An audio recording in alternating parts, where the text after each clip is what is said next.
राधा राधा नाम जपत है जो नर बारंबार।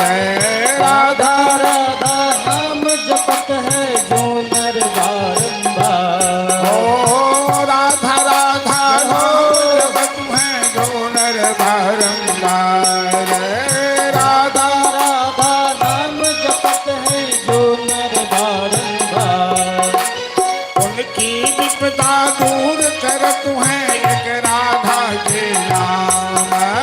उनकी विपदा दूर करत है एक राधा का नाम। राधा नाम में सफल गीत गाली लागे, पहराली लागे। करो करो करो जमुनाई में पानी लागे। भरो ये राधा रानी गावे, महारानी गावे मारो। करो यमुना जी का पानी लागे। ओ मीठे रहते से भगोरी राधा रानी लागे, पहराली लागे। मारो मारो मारो जमुना जी लागे। भरो ये राधा रानी गावे, महारानी गावे मारो। करो यमुना जी का पानी लागे। जय जय श्री राधे श्याम। जानते हैं कि बिहार, मिथिला और दूसरी जगह में क्या अंतर है? अब वृंदावन में जाइए तो रिक्शा चालक भी आगे वाले से यदि साइड मांगता है तो कहता है राधे राधे, तो आगे वाला साइड दे देता है। और अपने यहाँ ये संस्कार ही नहीं है। अपने यहाँ तो ऐसी रूखी भाषा बोलेगा, कड़ा शब्द बोलेगा। सड़क चलते भी लोगों को थोड़ी भी विनम्रता नहीं है। ऐ दिखाई नहीं देता तेरे बाप की सड़क है, फट से सब। राधा शब्द में वो मिठास है या वो शक्ति है या वो दिव्य भाव है कि सारे क्रोध को शांत कर देती है। राधे राधे कहिए, सब कुछ ठीक हो जाता है। इसलिए जीवन में राधा शब्द उच्चारण करने का अभ्यास डालिए। सोते जगते उठते बैठते चलते फिरते हर व्यवहार में भगवान का नाम ले आइए। यदि आप अपने व्यवहार में भगवान नाम ले आए, राम जी को ले आए, राधे जी को ले आए, कन्हैया को ले आए, बस धन्य हो गया, जीवन सफल हो गया। न तपस्या करने की जरूरत है, न तीर्थ जाने की जरूरत है। बस राम रमैया गाए जा, राम में लगन लगाए जा, उनमें लगन लग जाए। ऐसी लागी लगन मीरा हो गई मगन, वो तो गली गली हरिगुण गाने लगे। गली गली हरिगुण गाने लगी। मीरा के जीवन में, मीरा की तान में, मीरा की सांस में, मीरा के व्यवहार में कन्हैया समाये हुए। ऐसा बनाने इसमें लगता क्या है बताइए? नुकसान क्या है? लाभ के अलावा नुकसान क्या है? लाभ ही लाभ है। अहिलौकिक और पारलौकिक दोनों ही तर जाता है यदि भगवान नाम को हम अपनी जिह्वा पर धारण कर लेते हैं। तो राधा नाम में सफल जिंदगानी लागे। और राधा राधा नाम जपत हैं जो नर बारंबार, उनकी विपदा दूर करत हैं एक राधा के नाम। अक्रूर जी रथ लेकर आगे बढ़े, वृंदावन की धरती को प्रणाम कर कथा को आगे बढ़ाते हैं। अक्रूर जी के मन में संदेह बना हुआ है कि कंस कृष्ण को मारेगा कि कृष्ण कंस को मारेंगे। ये बात स्पष्ट नहीं हो पा रही।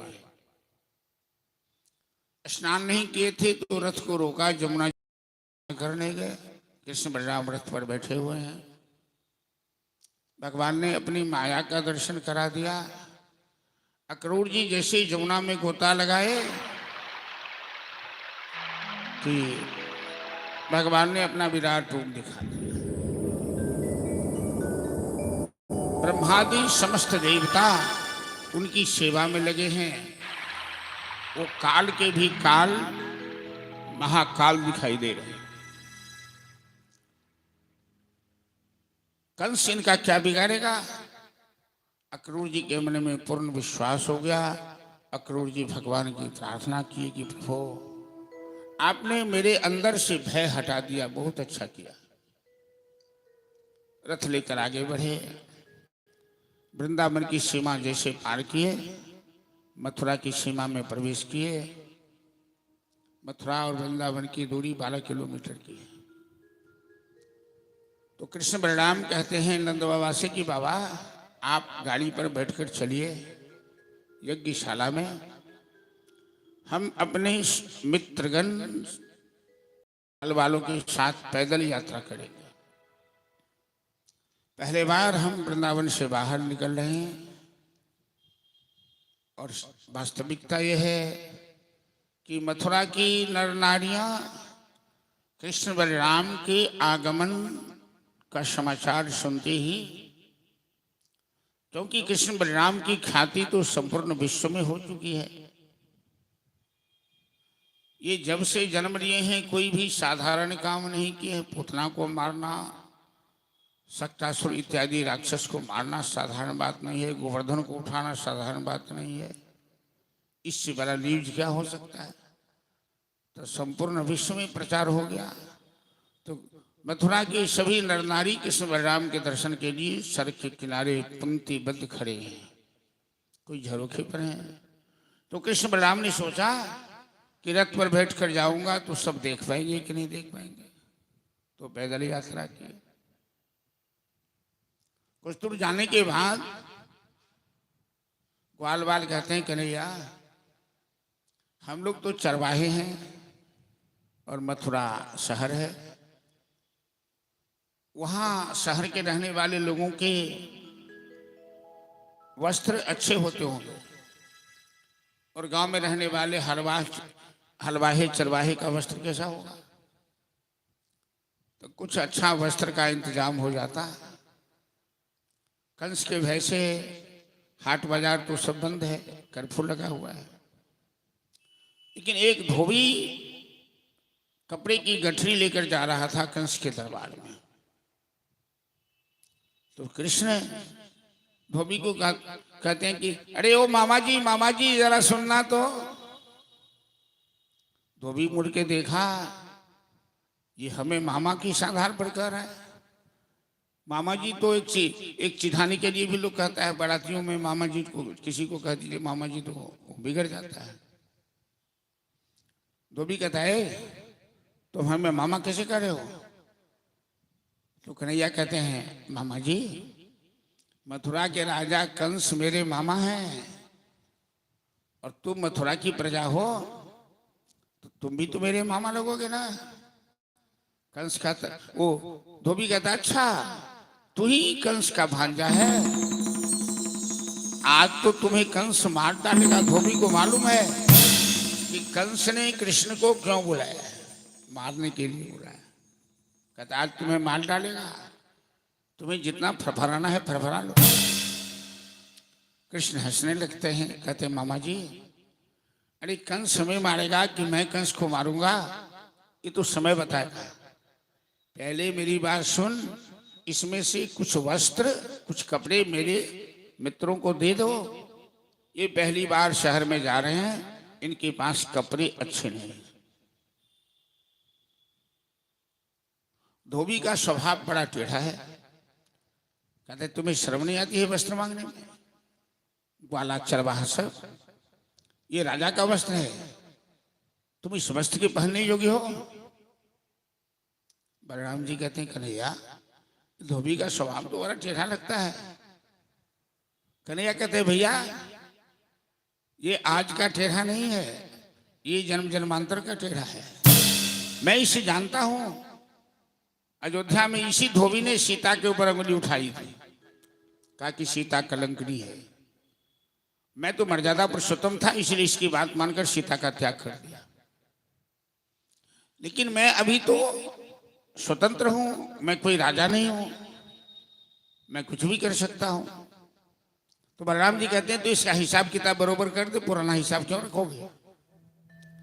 कन्हैया ने ऐसा झापड़ लगाया उस थोपी को, बस गोविंदाय नमः, एक ही झापड़ में सारे ग्वाल बाल कपड़े खोलकर पहन लिए। कपड़ा का साइज कुछ फिटिंग गड़बड़ था, बड़ा था।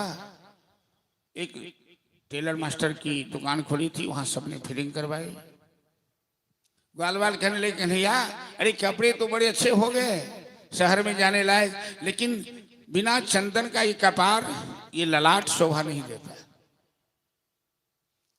हमारे यहाँ तो चंदन देखकर भी लोगों को आग लगती है, चंदन वाले को लोग चिढ़ाते हैं। अरे चंदनम मंदते नित्यम पवित्रम पापनाशनम, चंदन पवित्र चीज है, चंदन लगाने से पाप नष्ट होता है। आपदाम हरते सत्यम, आपदा दूर होती है, लक्ष्मी वसत सर्वदा। ये चंदन लगाने का मंत्र है। चंदन के बिना कपार, ये भाल, ये ललाट नहीं रहना चाहिए। जिनको जो भी हो, जिस संप्रदाय के हो, बिंदी हो, ठोप हो, त्रिपुंड हो, ऊर्ध्वपुंड हो, कि आप अपने कपार को खाली मत रखो, दरिद्रा का वास होता है चंदन लगाया। ब्रजवासी आज भी, ब्रजवासियों का देखिएगा, कभी महाराष्ट्र राष्ट्र वाले सब आते हैं तो देखिएगा वो ब्रजवासी लड़के बच्चे सब पूरे इसमें सब में चंदन लेते रहते हैं। बार बार कहता है कन्हैया कपड़ा तो अच्छा हो गया, लेकिन चंदन के बिना थोड़ा सूना लग रहा है। अच्छा, एक कुबड़ी है सेंध्री, 3 तरह से टेढ़ी है, इसलिए इसका नाम है त्रिवक्रा। कंस के दरबार की दासी है, चंदन घसने में कुशल है, और इसके हाथ का चंदन कंस को बड़ा पसंद आता है। कुबड़ी चंदन लेकर राज दरबार की ओर जा रही थी, तो कन्हैया कहते हैं अरे ओ सुंदरी जरा सुनना तो।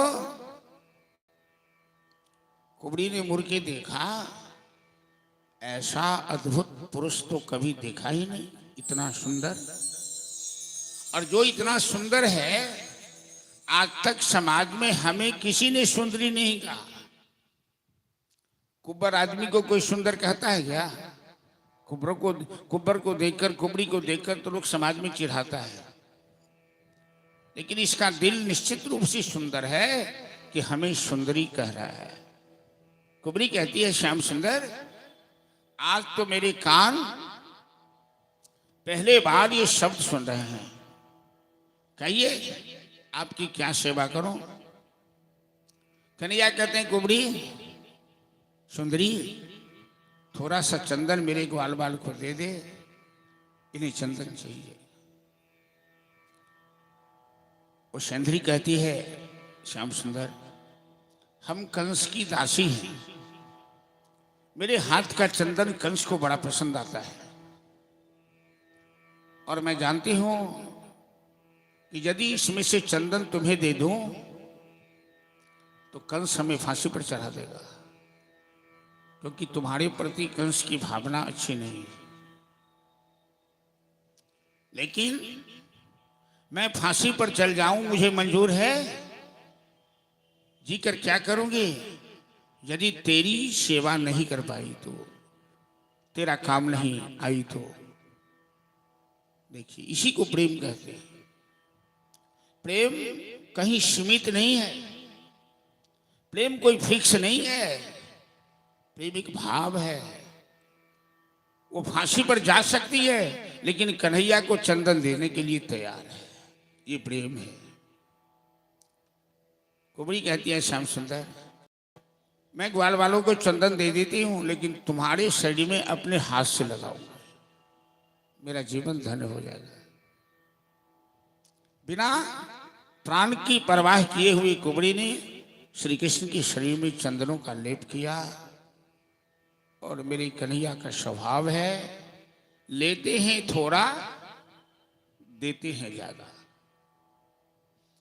कुबरी ने तो केवल चंदन का लेप किया, भगवान ने उसका हाथ पकड़ा, ये ठुड्डी पकड़ी, अंगूठा से अंगूठा दबाया और एक बार झटका मारा, उसकी कुब्बट टूट गई, वो एकदम सीधी सपाट बन गई और वस्तुतः सुंदरी बन गई।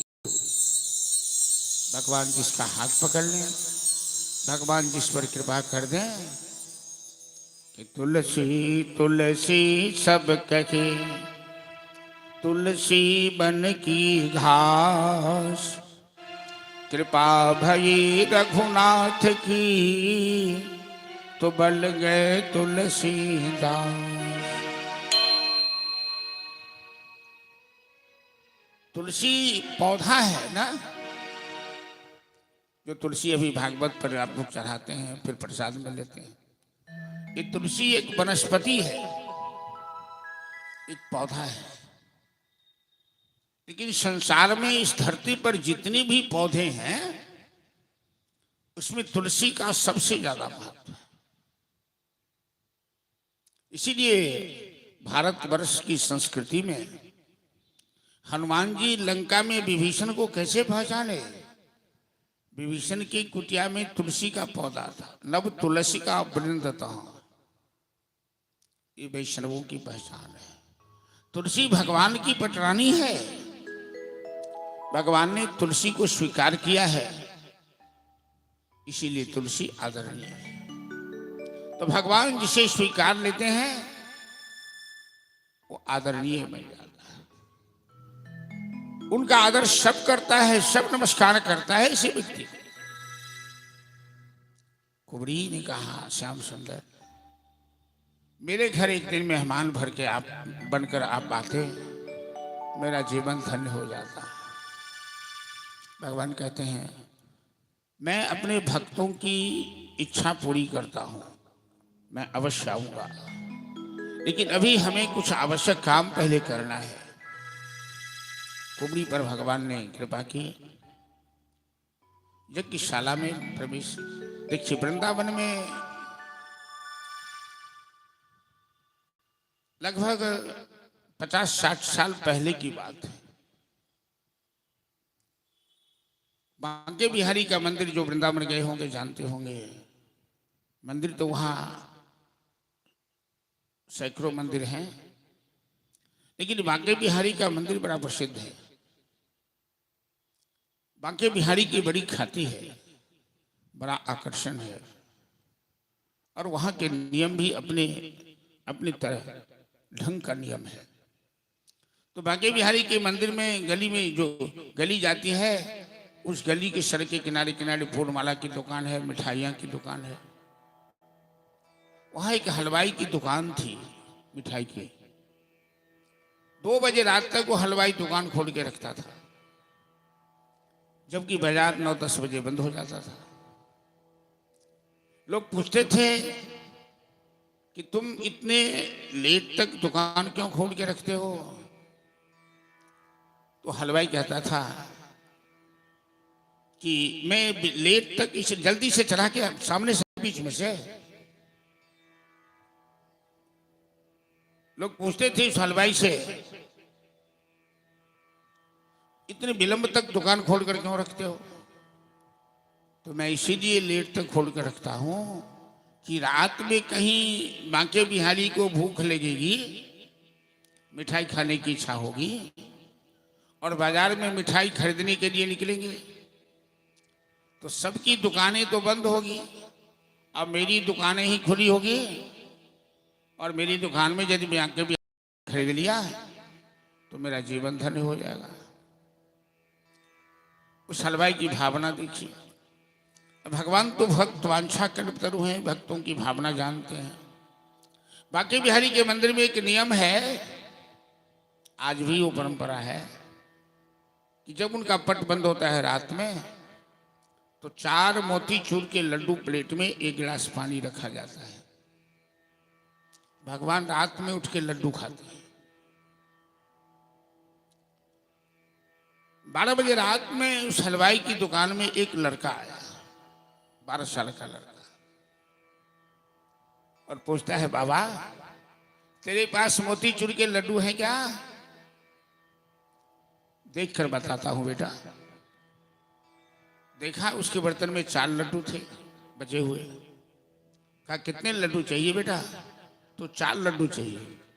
अरे बाकी बिहारी की कृपा है, 4 लड्डू मेरे पास है, लो।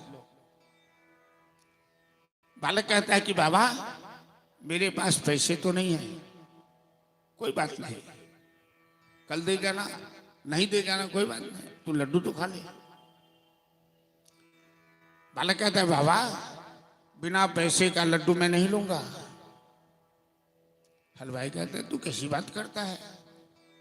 तुम्हें लड्डू चाहिए, तेरे पास पैसा नहीं है, तो मैं कहाँ रोकता हूं, ले जा। तो नहीं नहीं, मैं मंगनी का नहीं खाता हूं, मेरे हाथ में सोने का कंगन है, ये तुम रख लो, मैं कल पैसे लेकर आऊंगा, अपना कंगन ले जाऊंगा। हलवाई कहता है, ना रे ना, ये कंगन बड़ी कीमती है, लाखों का है, मैं नहीं रखूंगा, मैं गरीब आदमी हूं, कहीं कुछ उल्टा सीधा हो गया तो। अपने यहाँ मैं आलोचना नहीं करना चाहता, लेकिन अपने यहाँ यदि कोई किसी बच्चे के हाथ में कोई दुकानदार कंगन देख ले, भले ही 4 लड्डू के बदले 1 किलो रसगुल्ला दे देगा, चलेगा, लेकिन लाखों का कंगन तो रख लेगा साहब। फिर वो बताएगा नहीं कि मैंने रखा कि नहीं रखा। लेकिन बाहर ऐसा नहीं है, ईमानदारी है अभी भी। बालक कहता है, नहीं बाबा कंगन रख लो। वो कंगन फेंक दिया, लड्डू लेके चल दिया। हलवाई ने कंगन अपनी तिजोरी में रख दिया। प्रातःकाल जब बांके बिहारी मंदिर का पट खुला, तो बांके बिहारी की मूर्ति में दोनों हाथ में कंगन है सोने के, एक हाथ में कंगन गायब है। अब शोर मचने लगा कि जो उसमें कई पुजारी हैं, तो प्रधान पुजारी के ऊपर शंका होने लगी, क्योंकि रात में प्रधान पुजारी ही पट बंद करता है। प्रधान पुजारी ने शायद कंगन मार दिया, बदनामी होने लगी। हलवाई पूछता है एक सेकंड पुजारी जो था उससे, ए भाई ये शोर किस बात की का शोर मचा हुआ है? वो कहता है, तुम्हें मालूम नहीं? अरे बांके बिहारी के एक हाथ का कंगन गायब हो गया रात में। हलवाई कहता है, तू कंगन पहचानता है? हाँ हाँ। अपनी तिजोरी से कंगन निकाल के दिया। कहा, देखो तो ये तुम्हारे बांके बिहारी के कंगन है क्या? पुजारी कहता है, हाँ हाँ यही तो कंगन है, तेरे पास कैसे आया? वो हलवाई सर पे हाथ रख के रोने लगा। जा रे छलिया कहीं का, इतने दिन से मैंने तेरा इंतजार किया, 2-2 बजे रात तक दुकान खोल के रखा, और तुम मेरी मनोकामना पूरी करने के लिए मेरी दुकान पर आए भी, लेकिन अपना परिचय नहीं दिया, तुम साधारण रूप में आया। भगवान सच्चे भक्त को दर्शन तो दे देते हैं घुमा फिरा के, कभी स्वप्न में, कभी बालक बन के, कभी किसी रूप में, और वो किसी रूप में एक झलक दे देते हैं, वो जीवन धन्य हो जाता है। उस हलवाई का जीवन धन्य हो गया। भगवान की आदत है, लेते हैं कम, देते हैं ज्यादा। एक 4 मोतीचूर लड्डू के बदले लाखों का कंगन दे दिया। आज चंदन के बदले इस कुबड़ी को भगवान ने कुबड़ी पर कृपा की, उसे सुंदर बना दिया। यज्ञशाला में प्रवेश किए कंस ने कृष्ण बलराम को मारने के लिए। एक कंस के पास कुवड़िया पीर नाम का हाथी था। उस हाथी में हजारों हाथी का बल था। अब कंस ने अपनी जवानी में उस हाथी को कुश्ती में पछाड़ा था, और कंस का विवाह हुआ जरासंध की पुत्री से। ये हाथी जरासंध का था, और जरासंध ने दहेज में वो हाथी कंस को दे दिया। आज उसी हाथी को मुख्य द्वार पे खड़ा रखा है, और महावत को इशारा कर रखा है कि कृष्ण बलराम जैसे प्रवेश करने लगे, हाथी को इशारा कर देना, ये हाथी दोनों को कुचल कर मार डालेगा। ग्वाल वालों के साथ कृष्ण बलराम जैसे प्रवेश करने लगे, हाथी ने सूंड से श्री कृष्ण को पकड़ लिया। ग्वाल बाल सब शोर मचाने लगे। कन्हैया कहते अरे शांत हो जा, क्यों शोर मचाता है, बीच में कोई आना भी नहीं, हम देखते हैं ये हाथी मेरा क्या बिगाड़ता है। अब दोनों में कुश्ती शुरू हुई। कभी हाथी खींच के ले जाए पीछे, कभी हाथी को खींच के ले जाए पीछे। अंत में सूर पकड़ के हाथी को झटका दिया, हाथी धराशायी हुआ और एक ही मुष्टिक प्रहार से हाथी ने दम तोड़ दिया। दोनों भाई हाथी के दोनों दांत उखाड़ लिए और यज्ञशाला में प्रवेश किए। कंस के पास एक धनुष था। ये प्रमाण था उस धनुष का कि जो इस धनुष तोड़ेगा वही कंस को मारेगा। इसलिए कंस ने उस धनुष की रक्षा के लिए बड़े बड़े पहलवानों को लगा रखा था, कोई धनुष नहीं तोड़ पाए। कृष्ण बलराम उस धनुष के पास गए, जितने भी धनुष के रक्षक थे उस हाथी के दांत से सबको मार के भगाया और धनुष दो टुकड़े करके उसे फेंक दिया। अब तो मथुरा में शोर मच गया। इन बालक ने धनुष तोड़ दिया, क्या यही बालक कंस को मारेगा? ये तो देखने में बहुत छोटे हैं। नंद बाबा दर्शक दीघा में बैठे हुए हैं और कृष्ण बलराम नंद बाबा के बगल में जाकर बैठे। कंस सिंहासन पर बैठा हुआ है। कंस कुश्ती का बड़ा शौकीन था और अखाड़े में मुष्टिक और चांदूर नाम के दो पहलवान लंगोटे बांधकर पैतरेबाजी कर रहे हैं। जैसे ही कृष्ण बलराम नंद बाबा के बगल में जाकर बैठे, मुष्टिक ने बलराम का हाथ पकड़ा, चांदूर ने कृष्ण का हाथ पकड़ा और अखाड़े में खींच लिया। कहने लगा हमसे कुश्ती लड़ो। कृष्ण कहते हैं ए तुम्हें शर्म नहीं आती है? तो इतने मोटे तगड़े पहलवान हो और बालक से कुश्ती लड़ोगे? अपनी बराबरी का जोधा ढूंढो। मुष्टिक चाणूर कहता है तुम देखने में भले ही बच्चे हो, लेकिन हमने सुना है कि तूने बड़े बड़े को पछाड़ा है। तो कन्हैया कहते हैं जब तुमने सुना है कि मैंने बड़े बड़े को पछाड़ा है तो क्या तुझे छोड़ दूंगा कि तुझे भी पछाड़ूंगा? तो चलो इस बात का फैसला हो जाए। यही भगवान की माया है।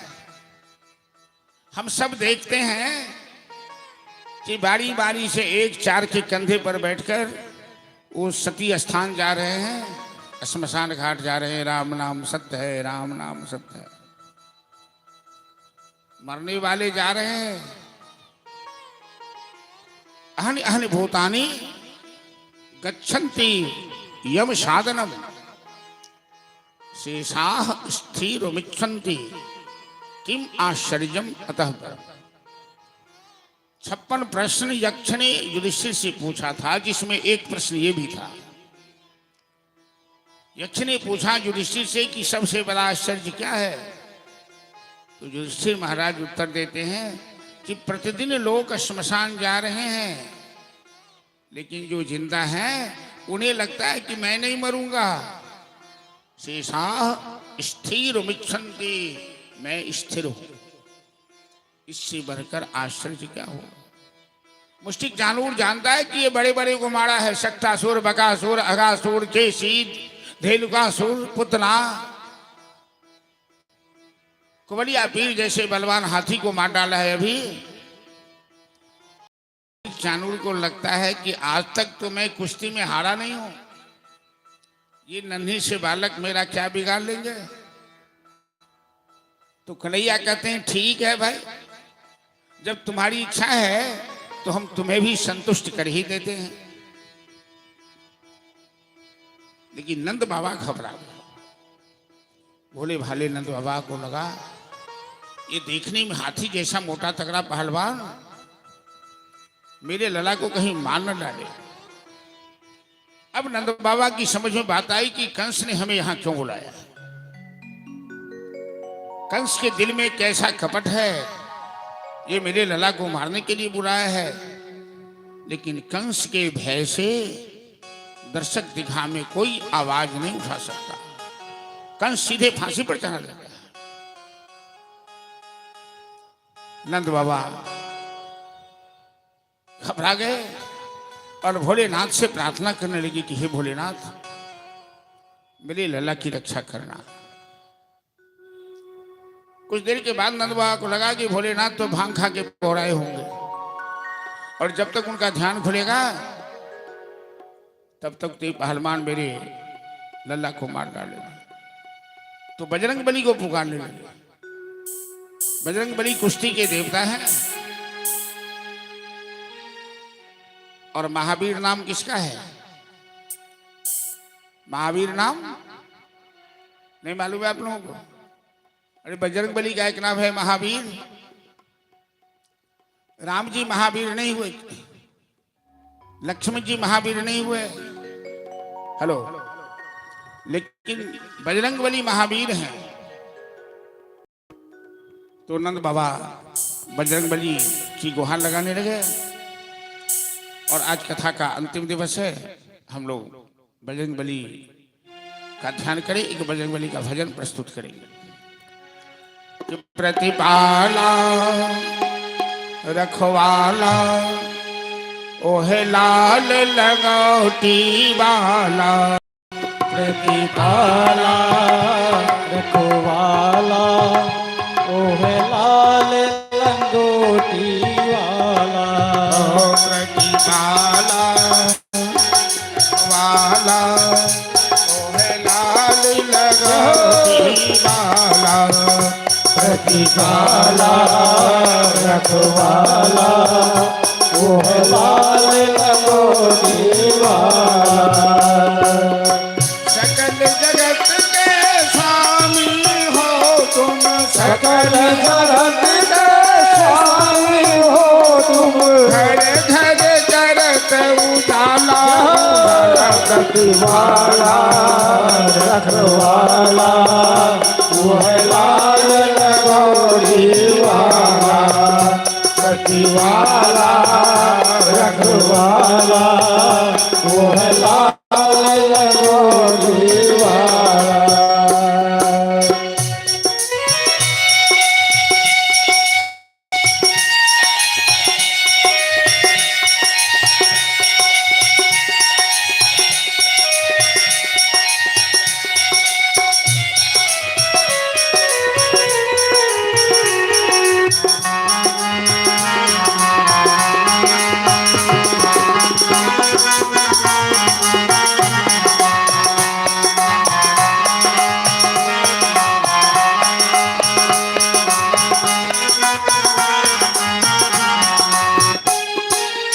नित दिन ध्यान धरे जो तेरा, नित दिन ध्यान करे जो तेरा, नित दिन ध्यान धरे जो तेरा, नित दिन ध्यान करे जो तेरा।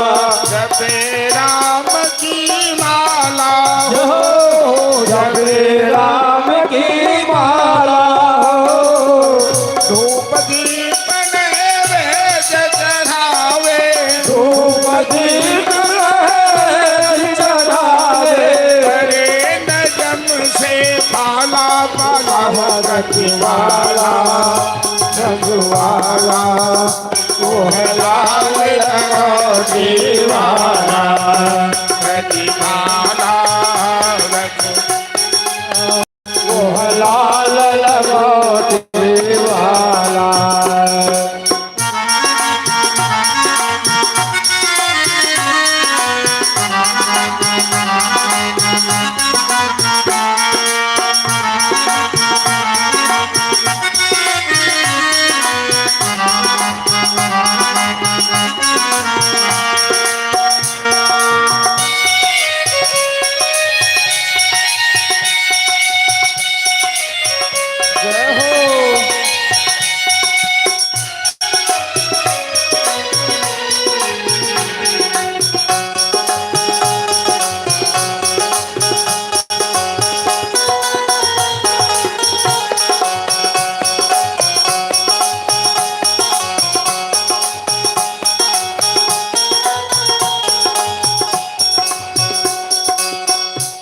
जब भीड़ परे भक्तन पे, जब जब भीड़ परे भक्तन पे, जब जब भीड़ परे संतन पे, जब जब भीड़ परे संतन पे, तूने दिया सहारा हनुमान जी, तूने दिया सहारा हनुमान जी, हे दुख भंजन अंजलि नंदन, हे दुख भंजन अंजनी नंदन, तूने गजब कर गाला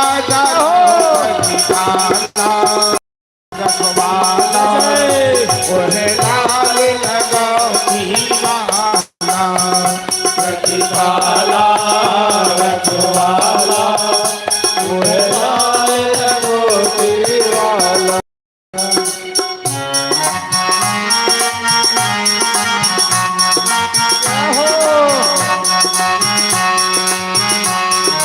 हमारे उड़ता जाए मेरे लाल ध्वजा बजरंगी का हो, मेरे लाल ध्वजा बजरंगी का होली होली।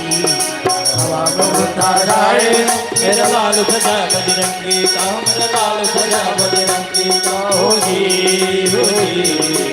लाल दहिया लाल लगाता लाल गदा भारी हो, लाल गदा भारी, लाल दहिया लाल लगाता लाल गदा भारी हो, लाल गदा भारी हो।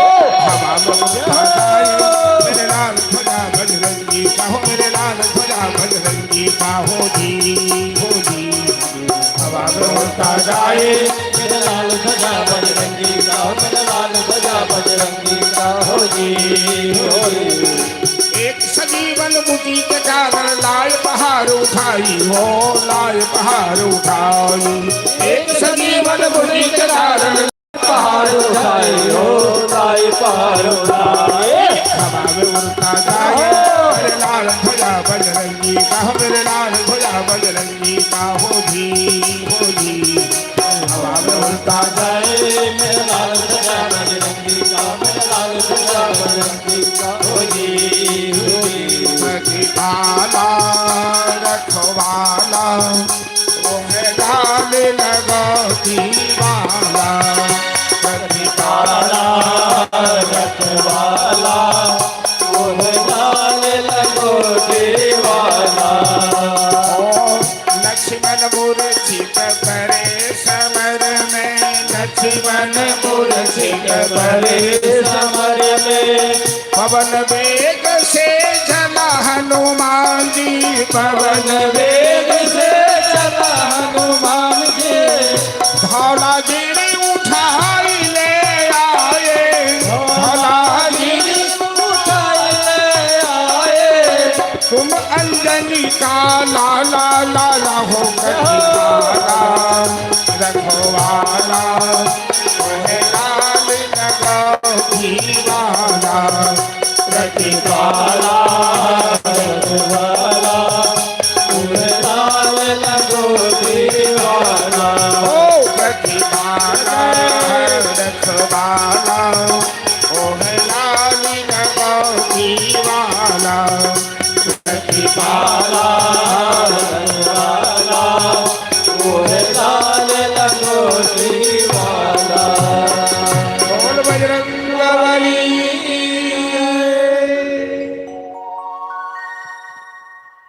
बजरंग बली को राम जी ने कौन सा स्थान दिया है? हनुमान चालीसा पाठ नहीं करती हैं आप लोग? अरे जीवन में संकट को पार करने के लिए हनुमान चालीसा का नित्य पाठ कीजिए कि राम दुआरे तुम रखवारे, होत न आज्ञा बिनु पैसारे। राम जी के दरबार में बिना हनुमान के आदेश से प्रवेश नहीं हो सकता है। चलिए, मुष्टिक चांदोर के साथ कृष्ण बलराम की कुश्ती चल रही थी। कभी दाएं कभी बाएं, कभी ऊपर कभी नीचे। लड़ते लड़ते जब दोनों पहलवान थक गए, उनकी शक्ति शिथिल पड़ी, तो दोनों को बलराम ने मुष्टिक को उठाया, कृष्ण ने चाणूर को उठाया। और अपनी से ज्यादा ऊंचा उठाकर अखाड़े में पछाड़ा और छाती पर बैठे। कहने लगे, ओ पहलवान जी, अरे तुम तो कह रहे थे कि आज तक मैं किसी से हारा ही नहीं, बच्चे से हार गए, उठो उठो। और ऐसा घूसा जमाया कि उनकी दोनों पहलवान की आंखें निकल गई, मुंह से रक्त बहने लगा, दम तोड़ दिया। तक से नगाड़े पीट रहे हैं। कभी कभी भीड़ में क्या होता है, भीड़ में लोग देखता नहीं कि कौन हारा कौन जीता, बस सूर में पीटे जा रहा है। और सिंहासन पर बैठा कंस चिल्ला रहा है। कंस कहता है, अरे मूर्खों, मेरे पहलवान तो हार गए हैं, नगाड़े पीटना बंद करो। कंस चिल्लाने लगा पागल की तरह। दोनों भाई अखाड़े से छलांग लगाकर कंस के पास पहुंच गए। और जब तक कंस सावधान होता तब तक कृष्ण छलांग लगाकर कंस का केस पकड़ा और सिंहासन से नीचे पछाड़ा और कंस की छाती पर बैठ गए। कंस को अस्त्र शस्त्र लेने का मौका नहीं दिया। भगवान के अंदर 3 लोक का भार है। कंस तो कृष्ण के भार से कसमसाने लगा, कहने लगा, मामा जी तुम तो बड़े बलवान थे और मेरे मारने के लिए तुमने कोई कसर छोड़ी नहीं। बड़े बड़े पहलवानों को भेजा, मेरा तो बाल बाका कोई नहीं कर सका। अब तुम मरने के लिए तैयार हो जा। कंस की छाती पर कृष्ण ने ऐसा घूसा जमाया, 10,000 हाथी का बल रखने वाला कंस ये पूर्व जन्म में कालनेमि नाम का राक्षस था, दम तोड़ दिया। ये सभी राक्षसों का सरदार था। कंस की 2 पत्नियां थी, जरासंध की बेटी अस्ति और प्राप्ति। दोनों रोने लगी, विधवा बन गई, पति मर गया, इसी शोक में। भगवान का नाटक देखिए, माया देखिए। दोनों भाई मामी की गोद में जाकर रोने लगे, एक अस्ति की गोद में, एक प्राप्ति की गोद में रोने लगे। वो मामा, वो मामा, मामी ये मामी, मामी मामा कैसे मर गए मामी। मामी मैं कसम खा के कहता हूं, मैंने मामा को नहीं मारा, मैंने तो मजाक में एक थप्पड़ लगाया। मामा तो बड़े बलवान थे, एक थप्पड़ में कैसे मर गए मामी। मामी कहती है, कन्हैया अरे तुमने उन्हें थोड़े मारा हो तो अपने पाप से मर गए, करते हो तुम कन्हैया, मेरा नाम हो रहा है। भगवान सारी लीला करते हैं खुद और नाम किसी और का होता है। काल दंड गही काहू न मारा। भगवान मारते हैं सबको, लेकिन अपने हाथ में हथियार लेके नहीं। वो कैसे मारते हैं कोई समझता ही नहीं। भगवान की लाठी में केवल चोट होती है, लाठी दिखाई नहीं देती है। प्रभु आपकी कृपा से सब काम हो रहा है। प्रभु आपकी कृपा से सब काम हो रहा है। प्रभु आपकी कृपा से सब काम हो रहा है। करते हो तुम कन्हैया, करते हो तुम कन्हैया, मेरा नाम हो रहा है। प्रभु आपकी कृपा से सब काम हो प्रभु आपकी कृपा से सब काम हो रहा है।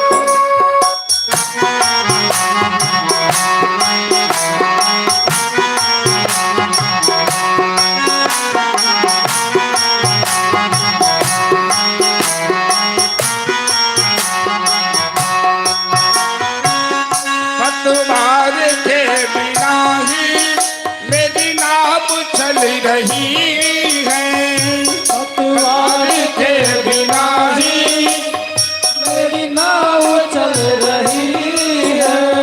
हैरान है जमाना मंजिल भी मिल गई है, हैरान है जमाना मंजिल भी मिल रही है। कन्हैया मेरे नाव पर कोई नाविक नहीं है, अल्लाह पतवार है, फिर भी नाव चल रही है। और दुनिया इस बात से हैरान है कि नाव कहीं इधर उधर भटकती नहीं, वो मंजिल पर ही जा रही है। ये सबका बागडोर तेरे हाथ में है। करता नहीं मैं कुछ भी, सब काम हो रहा है। करता नहीं मैं कुछ भी, सब काम हो रहा है। करते हो तुम कन्हैया मेरा नाम हो रहा है। करते हो तुम कन्हैया मेरा नाम हो रहा है। प्रभु आपकी कृपा से सब काम हो रहा है। प्रभु आपकी कृपा से सब काम हो रहा है।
दामन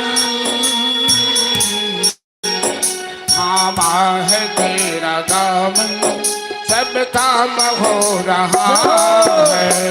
थामा है तेरा दामन, सब काम हो रहा है। न मेरे पास वाणी है, न मेरे पास बल है, न भावना है, एक तेरा सहारा है और तेरा दामन मैंने थामा है। थामा है तेरा दामन, सब काम हो रहा है। थामा है तेरा दामन, सब काम हो रहा है।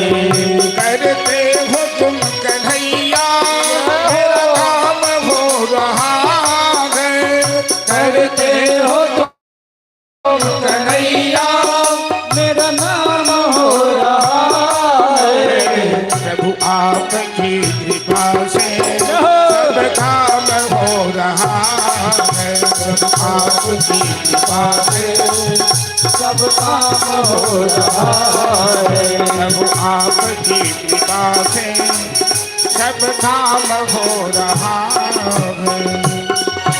जय जय श्री राम। आप लोगों को क्या लगता है कि सब कुछ हम ही करते हैं क्या? तो फिर क्या कहते हैं अपनी बहू को, अपने बच्चे को, मरने दे जरा, हमको देख लेंगे। मतलब हम मरेंगे तो तेरा गुजर होगा कि नहीं, इस पर डाउट है ना। ऐसा क्यों कर देती है? अरे किसी के बिना दुनिया बंद नहीं रहती है। दुनिया को चलाने वाला, दुनिया को बनाने वाला एक ही है। दुनिया को बनाना, बनाकर चलाना उसी का काम है। बड़ा जबरदस्त उसका इंतजाम है। उसका इंतजाम है जो कभी फेल नहीं करता। समय पर ही आम के पेड़ में फल लगेंगे, समय पर ही फूल खिलेंगे, समय पर ही ठंड पड़ेगी, समय पर ही गर्मी पड़ेगी। कोई परिवर्तन नहीं कर सकता। इस संसार कैसे बना, कहाँ टिका है, कौन इसका आधार है? क्योंकि पृथ्वी के नीचे भी जल है, अब पृथ्वी के ऊपर आसमान है। लाखों करोड़ों नक्षत्रगण आसमान में लटक रहे हैं, सूर्य चंद्र तारे। ये किनके सहारे लटक रहे हैं कोई नहीं कह सकता है। आज तक कोई पहचान नहीं पाया। जल के ऊपर थल है और थल के ऊपर आसमान, फिर भी एक दूजे पर न बोझ के समान है। गजब का ये जहान, बिना खंभ का मकान है। यहाँ का एक एक कण उसी का ही गुलाम है।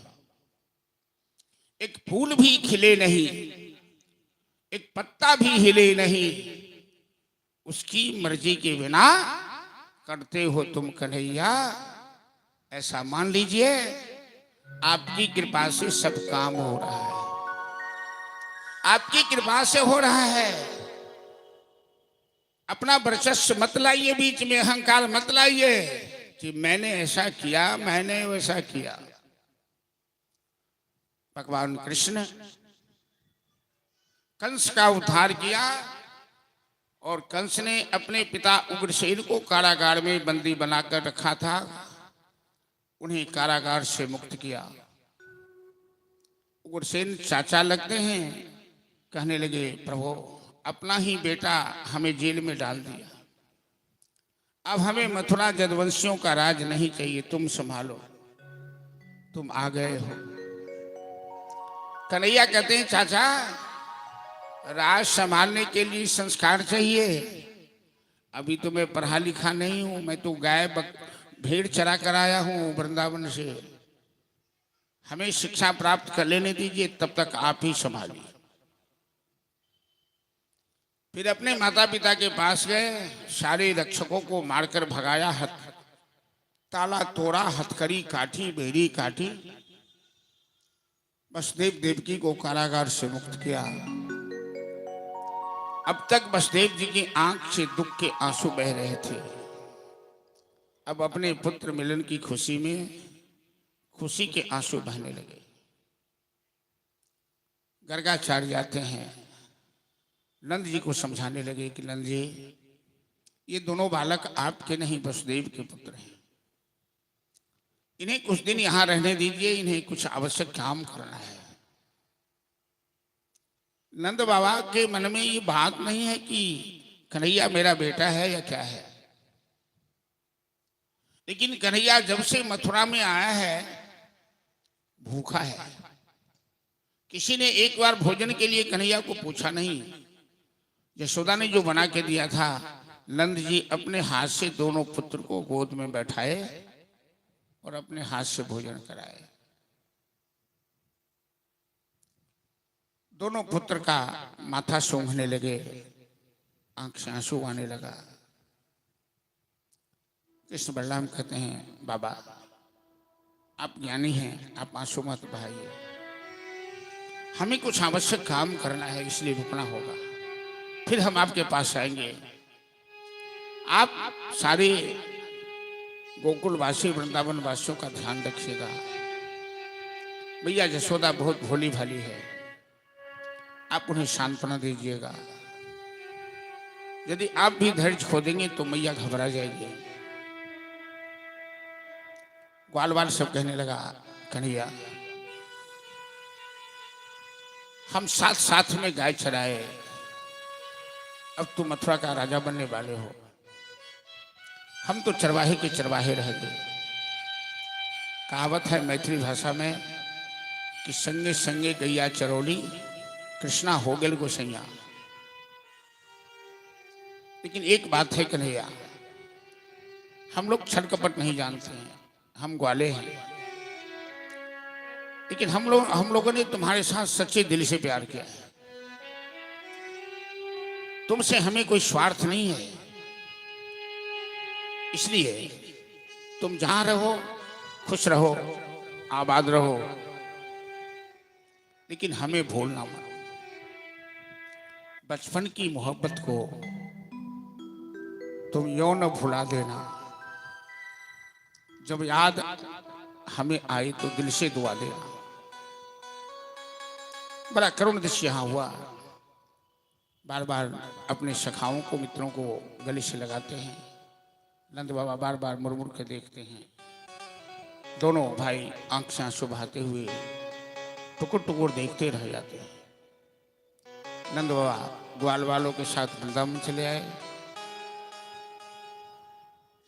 कृष्ण बलराम मथुरा में रहने लगे। अभी तक इनके कोई संस्कार नहीं हुए थे, न चूड़ाकरण संस्कार, न मुंडन संस्कार, न उपनयन संस्कार।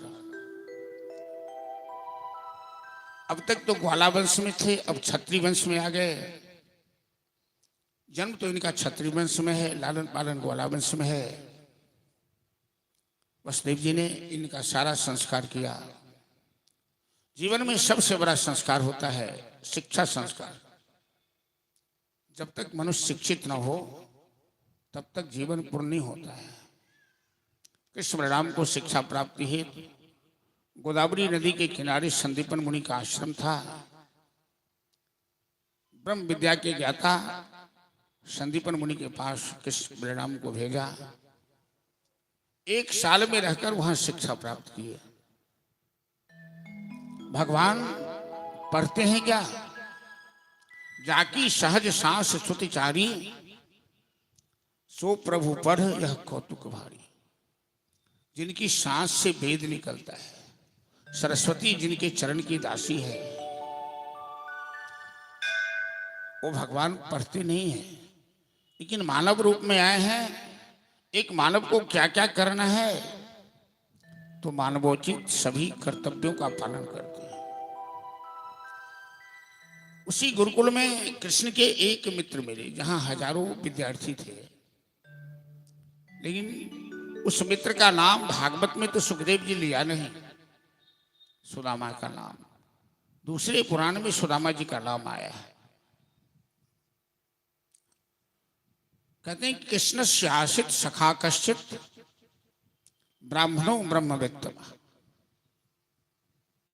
सुदामा का विशेषण क्या है, विशेषता क्या है? वो ब्रह्मचारी है, वो सदाचारी है, वो संतोषी है, वो शांत विचार का है। ये सब सुदामा का विशेषण है जो सुखदेव जी ने बताया कि प्रशांत आत्मा जितेंद्रिय जितेंद्रिय है।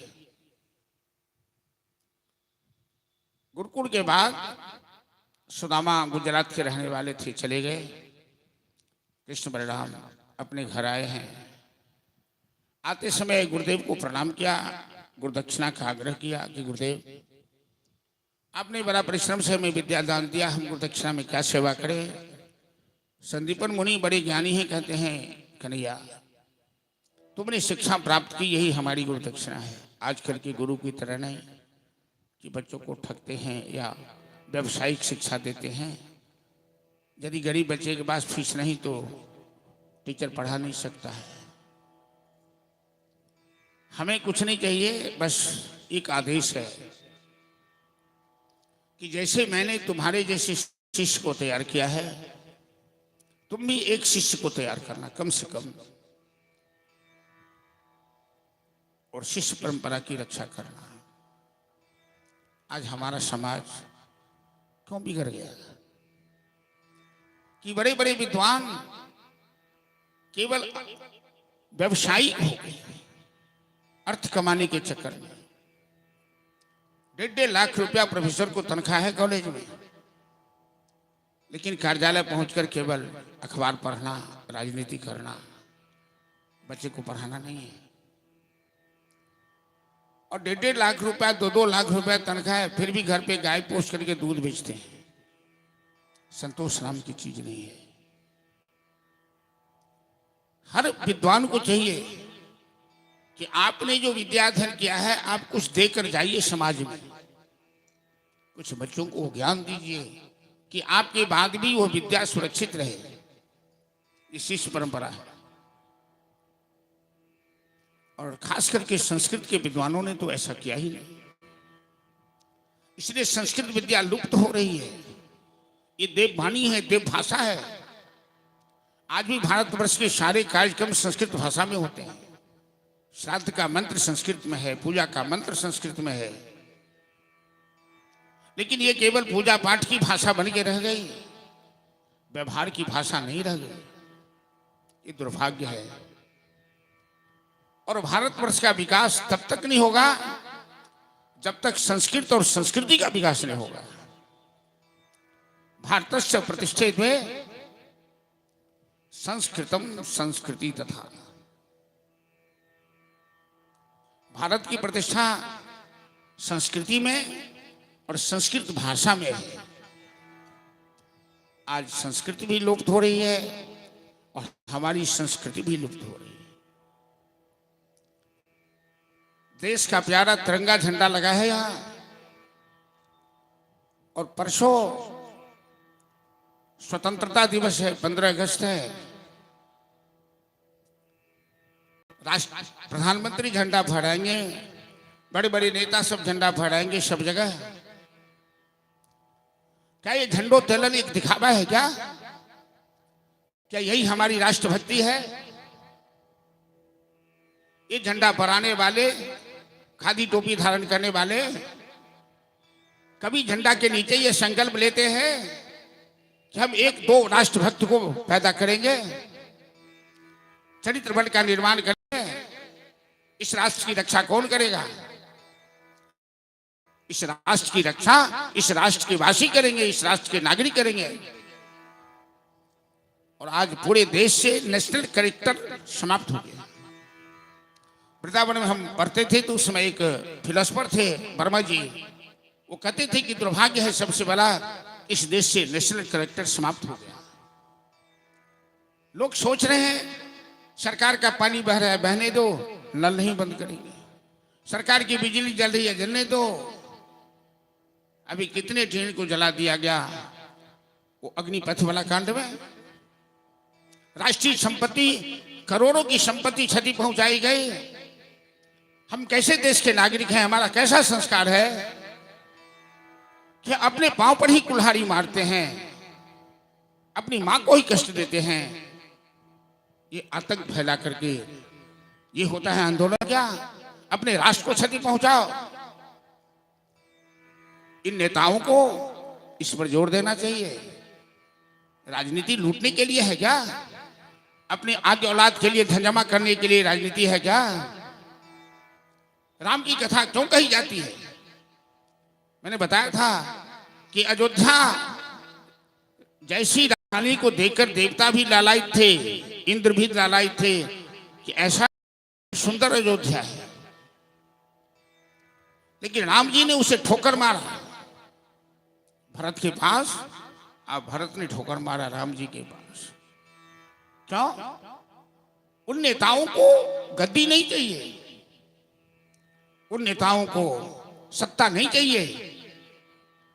वो नेता राष्ट्र की सेवा करते थे, प्रजा की सेवा करते थे। जा स्वराज प्रिय प्रजा दुखारी, सो नृप अवश्य नरक अधिकारी। जिस राज्य में प्रजा दुखी है, जनता दुखी है। आप 15 साल पहले, 8 साल 10 साल पहले याद कीजिए बिहार की स्थिति को। कोई भी सड़क चलने लायक नहीं थी। मोटरसाइकिल वाले एक्सीडेंट करते थे, बस वाले एक्सीडेंट करते थे, और लूटने वाले लूट कर इस राज्य को खोखला बना दिया। क्यों? यही है राष्ट्रभक्ति, यही है झंडोत्तोलन, यही है राष्ट्रीय पर्व।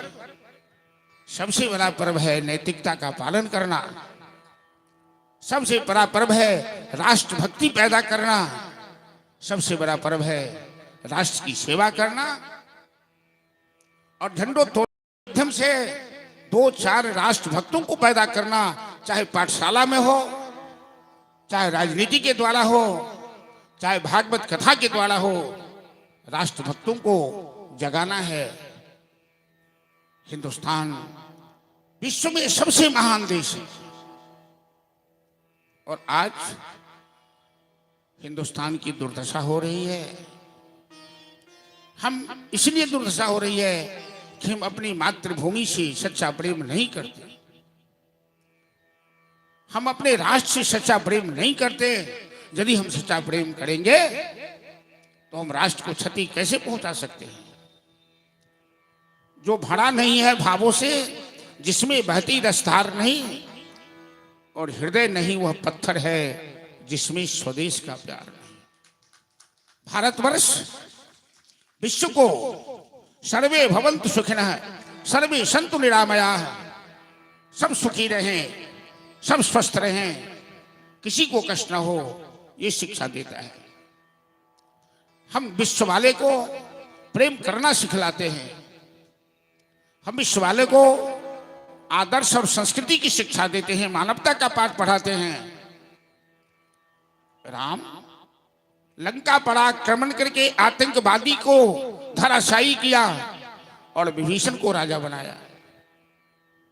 जो विभीषण फूस की कुटिया में रहने वाला था, सोने की लंका राम ने जीती, लेकिन एक कर नहीं लिया, वही त्याग कर दिया, वही रावण के भाई को दे दिया। लेकिन ये पाठ सिखलाया कि हम भारतवासी संपत्ति हड़पना नहीं जानते, हम दूसरे पर आक्रमण नहीं करते, लेकिन हमारे देश की ओर यदि आंख उठा के कोई देखे तो हम उसे सबक सिखाना भी जानते हैं। आज क्यों हमारे देश के नेता ही विदेशियों का साथ दे रहा है? क्यों आतंकवादियों का साथ दे रहा है? क्यों पाकिस्तानियों का साथ दे रहा है? चाहे वो नवजोत सिंह सिद्धि हो, चाहे कोई हो। इस व्यास मंच से मैं सबका नाम लेना नहीं चाहता, क्षमा चाहता हूं, लेकिन कष्ट होता है जब भी राष्ट्र त्योहार की ओर, झंडा की ओर देखते हैं। विश्व विजयी झंडा प्यारा, झंडा ऊंचा रहे हमारा, हम बड़े गौरव से गीत गाते हैं। जहां डाल डाल पर सोने की चिड़िया करती है बसेरा, वो भारत देश है मेरा। यहाँ दीपावली, यहाँ होली मनाई जाती है, और आज हम अपने राष्ट्र को कष्ट दे रहे हैं। है प्रीति जहां की रीति सदा, मैं गीत वहां के गाता हूँ। भारत का रहने वाला हूँ, भारत की बात सुनाता हूँ। काले गोरे का भेद नहीं, हर दिल से हमारा नाता है। हमें और नहीं आता कुछ भी, तो प्यार निभाने आता है। जिसे मान चुकी सारी दुनिया, मैं बात वही दोहराता हूँ। भारत का रहने वाला हूँ, भारत की बात सुनाता हूँ। इतनी ममता नदियों को भी जहाँ माता कह के बुलाते हैं, इतना आदर इंसान तो क्या पत्थर भी पूजे जाते हैं। उस धरती पे हमने जन्म लिया, यह सोच के मैं इठलाता हूँ। भारत का रहने वाला हूँ। हम अपने बच्चों को कितना सुंदर, पहले सिनेमा से भी कितना अच्छा बनता था, कि आओ बच्चे तुम्हें दिखाए झांकी हिंदुस्तान की। मिट्टी से तिलक करो ये धरती है बलिदान की। वंदे मातरम वंदे मातरम वंदे मातरम वंदे मातरम। आओ बच्चे तुम्हें दिखाए झांकी हिंदुस्तान की। इस मिट्टी से तिलक करो ये धरती है बलिदान की। वंदे मातरम वंदे मातरम वंदे मातरम वंदे मातरम। ये है अपना राजपुताना नाज इन्हें तलवारों पे। इसने सारे जीवन काटे बरसे तीर कटारों पे। ये प्रताप का बदन पला है आजादी को ना रोके। यही लगा दी माँ बहनों ने यही लगा दी माँ बहनों ने बाजी अपनी जान की। इस मिट्टी से तिलक करो ये धरती है बलिदान की। वंदे मातरम वंदे मातरम वंदे मातरम वंदे मातरम। देखो मुल्क मराठों का ये यही शिवाजी बोला था। फूलों की ताकत को जिसने तलवारों से तोला था। बोली हर हर महादेव का बच्चा बच्चा बोला था। वीर शिवाजी ने रख दी थी लाज हमारी शान की। इस मिट्टी से तिलक करो ये धरती है बलिदान की। वंदे मातरम वंदे मातरम वंदे मातरम वंदे मातरम। बोल भारत माता की जय। चलिए अंतिम दिवस भागवत की कथा के माध्यम से परसों राष्ट्र त्योहार है। कल रक्षाबंधन का त्योहार था और भारत माता के प्रति इस व्यास संबंध से मैंने चूंकि यहाँ लोग इकट्ठे हैं और राष्ट्र भक्ति के लिए राष्ट्र प्रेम के लिए जगाने के लिए मैंने आप लोगों से निवेदन किया है अपने राष्ट्र के प्रति सच्चा प्रेम सच्ची भक्ति रखनी चाहिए। भगवान श्री कृष्ण गुरु आदेश का पालन किया। अर्जुन जैसे शिष्य को तैयार किया गीता का उपदेश देकर। अब कृष्ण उग्रसेन ने कृष्ण को सिंहासन पर बैठाया। कृष्ण मथुरा के राजा बने। कवच कुंडल आदि धारण किए और मगध का राजा जरासंध मथुरा पर आक्रमण शुरू कर दिया अपने दामाद की मृत्यु का बदला लेने के लिए। पहले बार कृष्ण हथियार अस्त्र शस्त्र उठाए हैं लेकिन जरासंध लड़ा नहीं। जरासंध की नजर में कृष्ण नालायक है, ये बच्चा है, ये छलिया है। बलराम जी के साथ युद्ध किया और जरासंध पराजित हुआ। 17 बार जरासंध ने यदुवंशियों पर आक्रमण किया है और 17 बार पराजित हुआ है। श्री कृष्ण प्रजा की सेवा करते हैं और शाम के समय झरोखे पर जाकर अकेले में बैठकर आंसू बहाते हैं। उनके एक परम मित्र और मंत्री हैं, बृहस्पति के शिष्य देवदास के पुत्र हैं उद्धव जी महाराज। कृष्ण परम भक्त हैं, बड़े ज्ञानी हैं।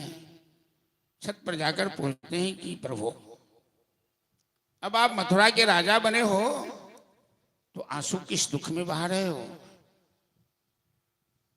श्री कृष्ण कहते हैं उद्धव तुम पहला आदमी हो कि मेरा हालचाल पूछने आए हो। मैं राजा बन गया। मैं राजा बनना नहीं चाह रहा था। राजा बनकर लोग अपनी लोकप्रियता खो देता है। मैं वृंदावन में कितना सरल था। ग्वाल वाले मेरे कंधे पर चढ़ जाते थे, मेरा कान पकड़ लेते थे, अपना मित्र मानते थे।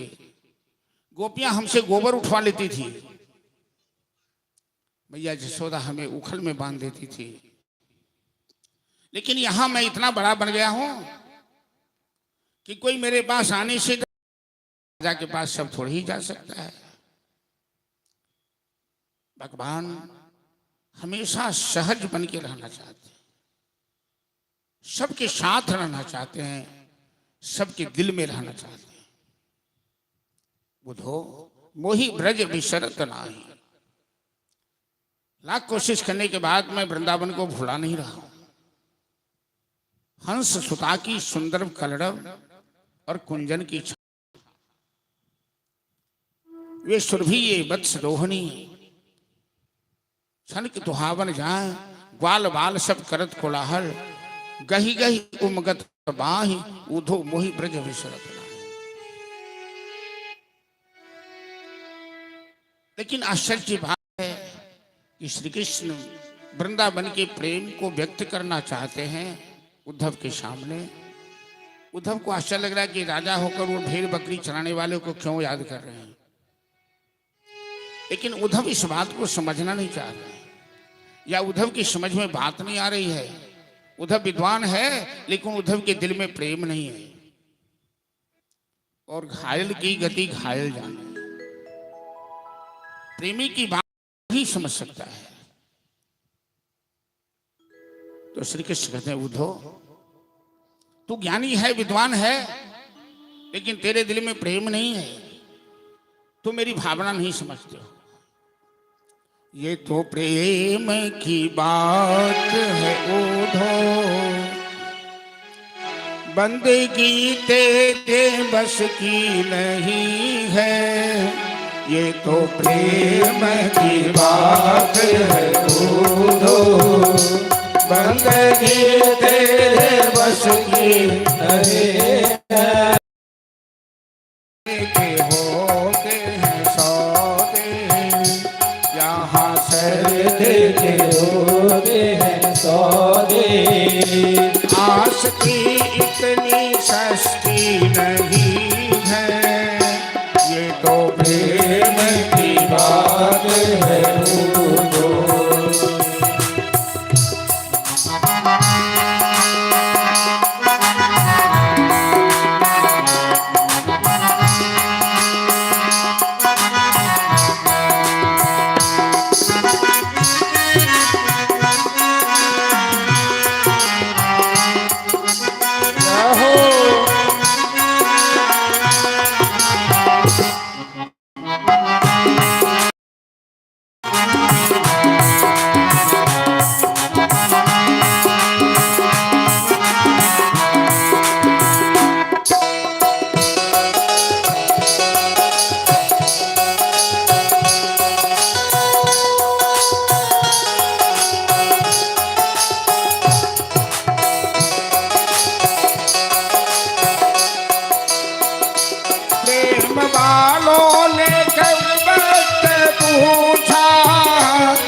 सर झुकाने की फुर्सत नहीं है, यहाँ दम दम में होती है पूजा। सर झुकाने की फुर्सत नहीं है, ये तो प्रेम की बात है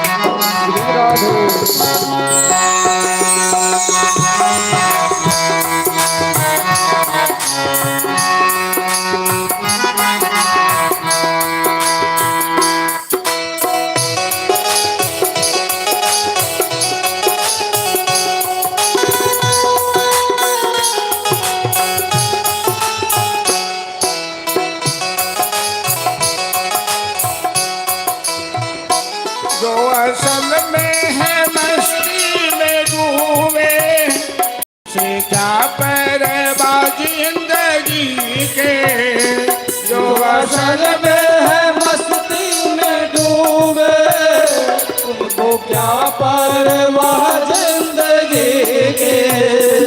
उसे क्या परवा जिंदगी के, उसे क्या परवाह जिंदगी की।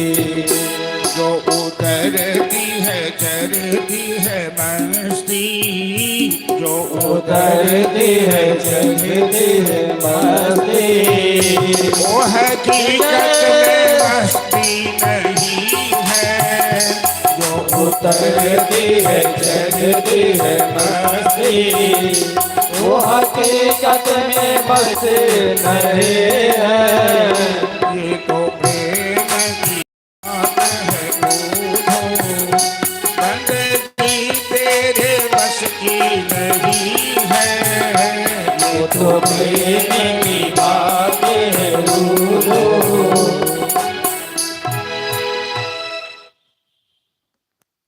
प्रेमी की बात प्रेमी समझ सकता है। भगवान ने सोचा कि कुछ बीमारी ऐसी होती है कि डॉक्टर के पास गए, दवाई लिख दिया, खा लिए, ठीक हो गई। कुछ बीमारी ऐसी होती है कि डॉक्टर हॉस्पिटलाइज कर लेता है, और कुछ ऐसी बीमारी है तो उसे रेफर कर देता है कहीं कहीं। वो जब तक वृंदावन नहीं जाएंगे तब तक बीमारी ठीक नहीं होगी। ये ज्ञानी है लेकिन प्रेम का अभाव है। अब वृंदावन की गोपियां प्रेमी है लेकिन ज्ञान का अभाव है। ज्ञान के बिना प्रेम अंधा होता है, और प्रेम के बिना ज्ञान पंगु होता है। तो जब तक ज्ञान और प्रेम दोनों साथ नहीं होंगे, उद्धव जी को प्रेम मिल जाएगा और गोपियों को ज्ञान मिलेगा, यदि दोनों साथ हो जाए। उन्होंने कहा, उद्धव एक काम करो, तुम वृंदावन चले जाओ। मेरी तो आदत है कि जो यथामाम प्रवर्तन्ते तांस तथैव भजामि। भगवान का स्वभाव है, उन्हें जो जिस रूप में याद करता है भगवान उसे उसी रूप में याद करते हैं। तो ब्रजवासी हमें याद करते हैं, इसीलिए मैं भी याद करता हूँ। तो तुम विद्वान हो, ऐसा लेक्चर देना कि वो हमें याद करना छोड़ दे, मैं भी छोड़ दूंगा। तुम्हें इसी बात का संदेह है नहीं कि मैं ब्रजवासियों को, मूर्खों को, भेड़ बकरी चलाने वाले को क्यों याद करता हूं। उद्धव जी को लगा ये बात तो बड़ी आसान है, मैं चुटकी बजा के कर लूंगा, क्योंकि ज्ञान का अहंकार है। कहा ठीक है, मैं कल ही चला जाता हूं, लेकिन हमें कोई पहचानती तो नहीं है, तो अब एक चिट्ठी तो लिख दो। दोनों मित्र रात भर जग के चिट्ठी लिखने लगे। पूरी रात गुजर गई, कृष्ण लिखवा रहे, उद्धव जी लिख रहे हैं, लेकिन एक भी पंक्ति चिट्ठी लिखी नहीं। कोरा कागज कोरा ही रह गया। परीक्षित ने सुखदेव जी से पूछा, क्यों? कहते हैं कि प्रेम को, श्री कृष्ण प्रेमियों को पत्र लिखना चाहते हैं, तो प्रेमी को क्या कहा जाए, किस शब्द से संबोधित किया जाए? डिक्शनरी में ऐसा कोई शब्द नहीं है कि प्रेम को संबोधित किया जा सके, पारिभाषित किया जा सके। अनिर्वचनीयम प्रेम स्वरूपम मोका स्वाद। गूंगा आदमी रसगुल्ला खाकर मिठास का अनुभव कर सकता है, लेकिन लोग पूछे कि कैसा लगा रसगुल्ला, तो बता नहीं सकता है। अनुभव करने की चीज है। इसी तरह प्रेम को पूछे कि प्रेम कैसा है, काला है कि गोरा है, पीला है कि दुबला है कि पतला है कि मोटा है, अरे प्रेम का कोई आकार नहीं, प्रेम अनुभव करने की चीज है। कहा जा मौखिक बता देना। प्रातः काल रथ पर सवार हो कि उद्धव जी वृंदावन प्रस्थान किए। जब से कन्हैया आए तो गाल बाल सीमांत प्रदेश पर कन्हैया का इंतजार करते हैं बैठकर सवेरे से शाम तक। आज उद्धव जी को दिखाते हुए जिसी रथ से कन्हैया गए थे उसी रथ से उद्धव जी आ रहे हैं। उद्धव जी के शरीर पर पीताम्बरी है, रंग भी श्यामला है, कृष्ण से मिलता जुलता है। तम वृक्ष कृष्णानुचर ब्रजस्त्रिय प्रलम्ब बाहुम नवकंजलोचनम।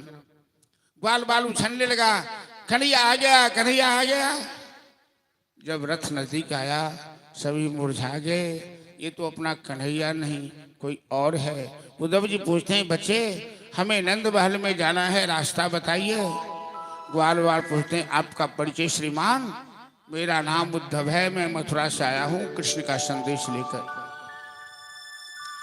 ग्वाल बाल कहते हैं कि कही गए प्रिय उद्धव श्याम सखा, सुधि लेते हैं श्याम हमारी कभी, बन गोवर्धन वृंदावन को, जमुना तट को बंदवारी कभी। उद्धव जी, कन्हैया कभी हम लोगों को याद करता है? यहाँ तो इतना प्रेम करता था।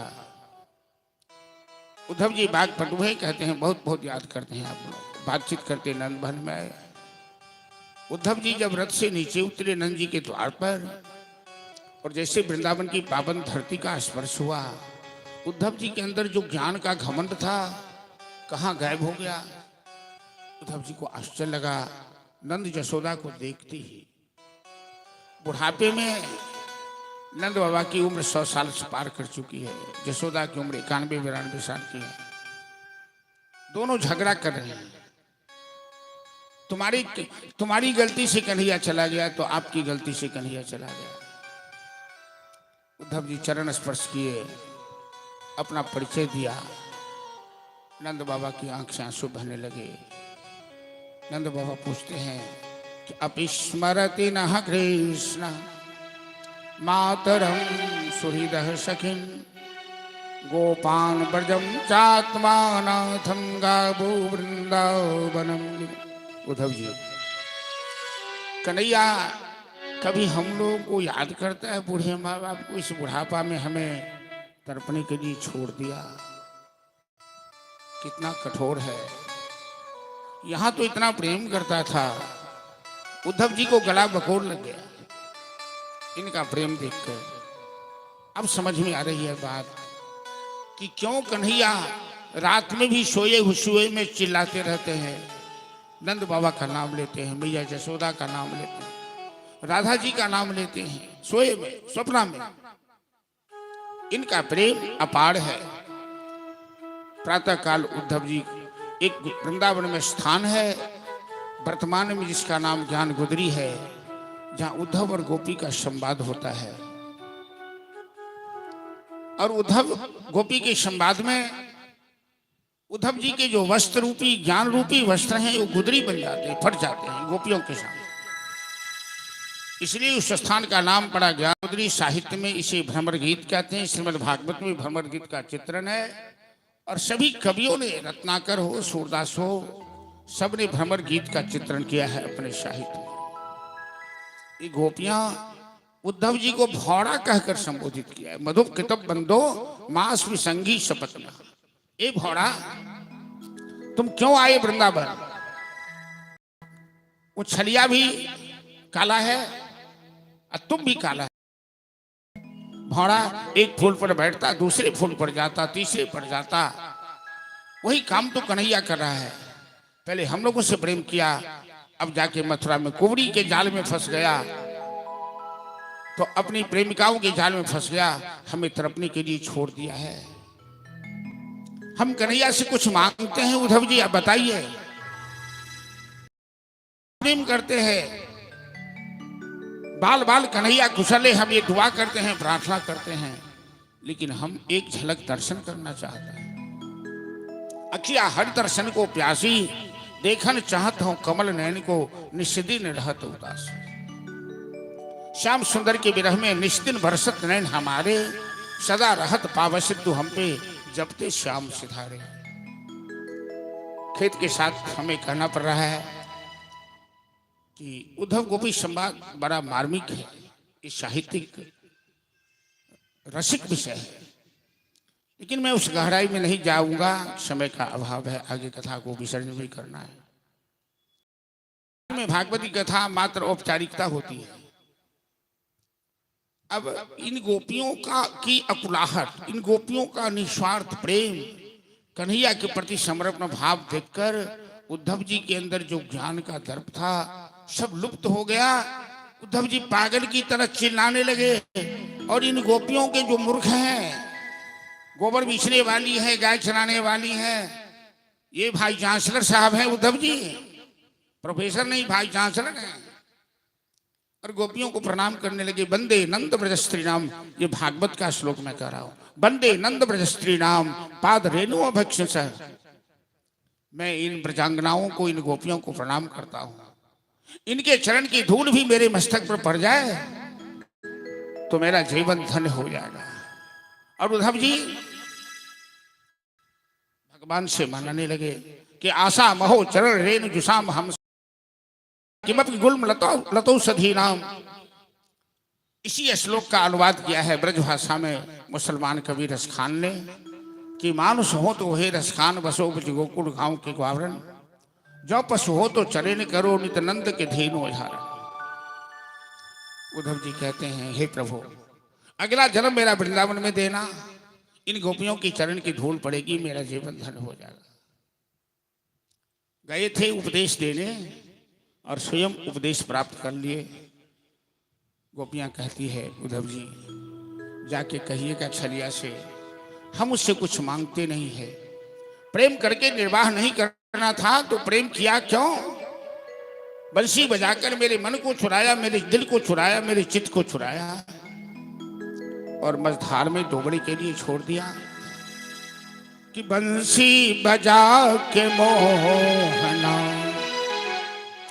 बंसी बजा के मोहना, तो कर लिया किनारा।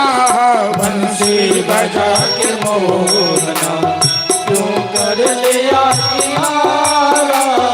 बंसी बजा के मोहना, तो कर लिया किनारा।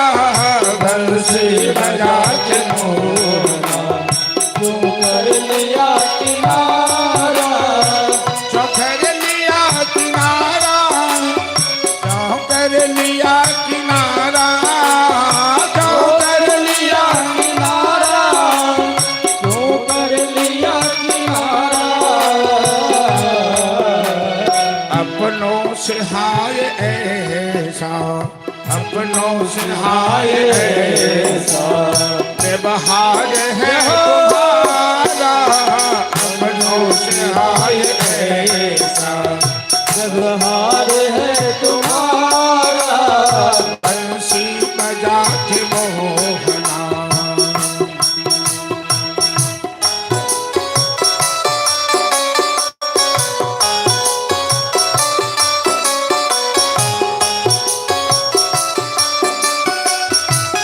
जय हो।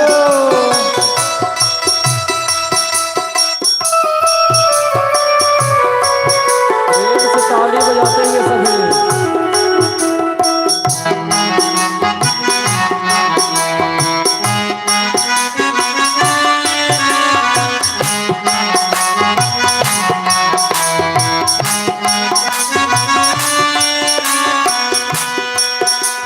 मधुबन तू ही बताओ छलिया कहाँ गया है।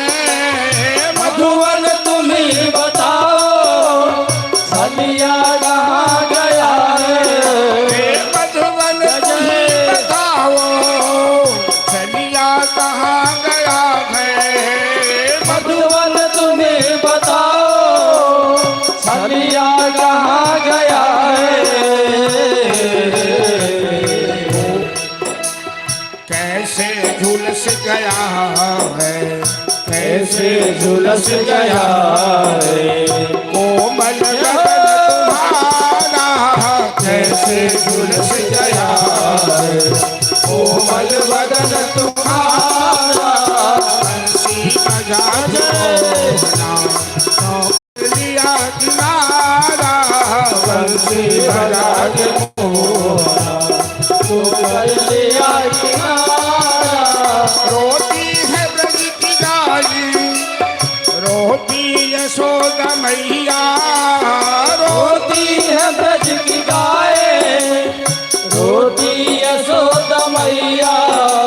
कहते हैं नंद बाबा, कहते हैं नंद बाबा, जीना नहीं गवारा। कहते हैं नंद बाबा, जीना नहीं गवारा। बंसी बजा के मोहना,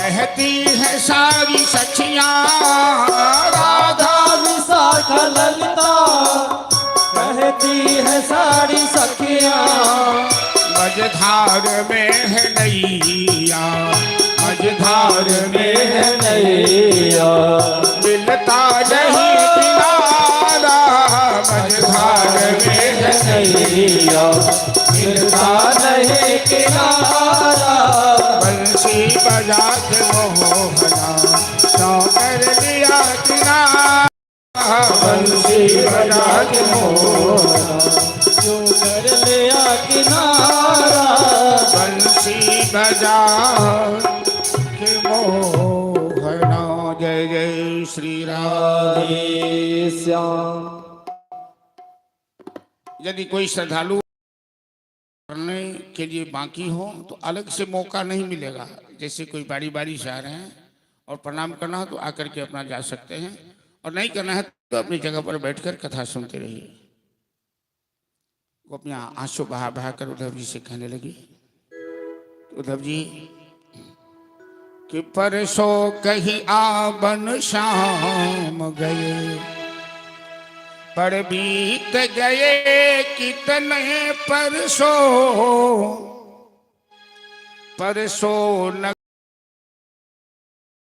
न बढ़े परसों की बात गई बरसों। जाते समय कन्हैया ने कहा था कि मैं परसों आ जाऊंगा, परसों की बात तो बरसों में बदल गई। कन्हैया आया नहीं। आप जाके यही कहना कि हम उससे कुछ मांगते नहीं। मथुरा नगर कान्हा गेलै नीर मोहिया सखी हे गेलै नीर मोहिया से दरदियो पलटियो न कहियो देखई होला से पलटियो न कहियो देखई होला से पलटियो न कहियो देखई होला से पलटियो न कहियो देखई हो राम।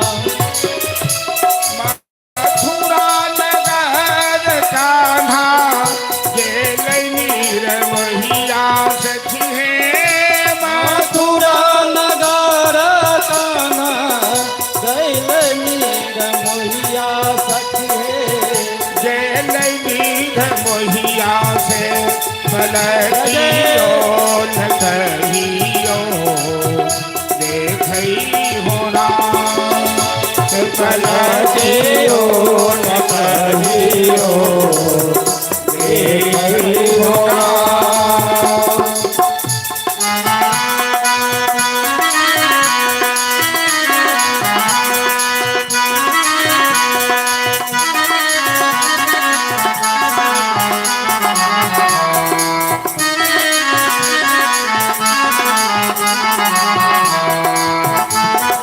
सभी आदमी अपने अपने स्थान पर बैठ जाइए जाकर के।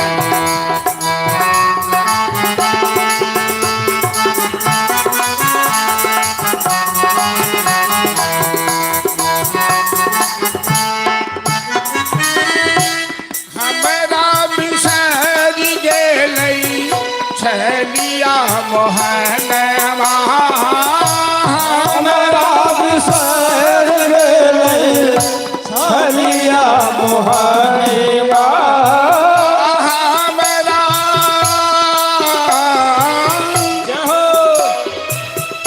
हमरा बिसर गेलै छलिया मोहनवा से दरदियो दरदियो बुझई हो राम से दरदियो न कहियो बुझई हो राम दरदियो न कहियो देखई हो राम कहदियो न कहियो देखियो राम।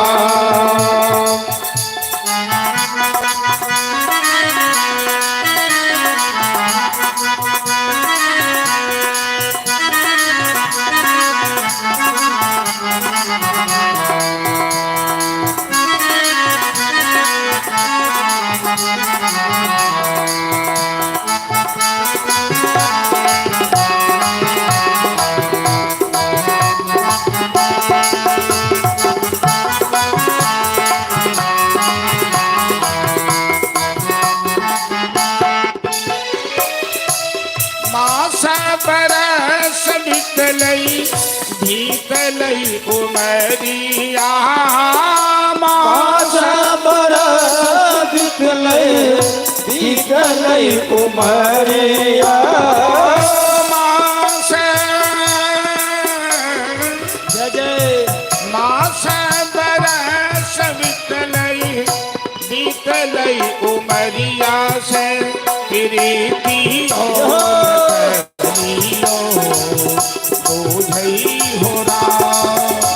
कहदियो न कहियो देखियो राम।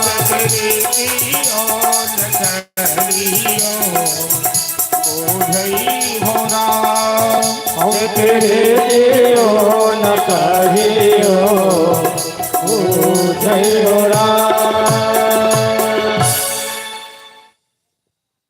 इस तरह से गोपियों ने आंसू बहाते हुए अपना अपना संदेशा उद्धव के माध्यम से भेजा। 40 दिन तक उद्धव जी रहे वृंदावन। गोपियां सब आने नहीं देती थी। फिर आए संदेशा लेकर मथुरा, और जाने से पहले कृष्ण से झगड़ा करते थे कि आप क्यों याद करते हैं ब्रजवासियों को, और आने के बाद झगड़ने लगे कि आप वृंदावन क्यों नहीं जाते हैं, आप तो बड़े कठोर हैं। दोनों हाल में भगवान ने एक ही जवाब दिया, ये तो प्रेम की बात है बुद्धो, मैं क्यों नहीं भूल पाता, ये प्रेम की बात है। और क्यों नहीं जाता, ये भी प्रेम की बात है कि प्रेम नदिया की सदा उल्टी बहे धार, कोई पावे नहीं पार। अब तक हम लोग श्रीमद् भागवत कथा में दशम स्कंद के पूर्वार्ध जिनका संबंध वृंदावन से है, अब दशम स्कंद के उत्तरार्ध में श्री कृष्ण राजा बनेंगे, श्री कृष्ण गृहस्थी बसाएंगे। तो उत्तरार्ध में प्रवेश करते हुए जरासंध और कालयवन, कालयवन दक्षिण अफ्रीका का रहने वाला था, महादेव से वरदान था, उसे अस्त्र शस्त्र से कोई नहीं मार सकता। जब अकेले जरासंध कृष्ण बलराम से नहीं जीत पाया तो कालयवन से मिलकर मथुरा नगर को जदवंशियों को चारों तरफ से घेर लिया। कृष्ण रातों रात सारे जदवंशियों को मथुरा से हटाकर समुद्र में विश्वकर्मा को आदेश दिया, गुजरात का काठियावाड़ में, और विश्वकर्मा ने ऐसा नगर निर्माण किया द्वारावती, जिस महल में प्रवेश करने के बाद निकलने का रास्ता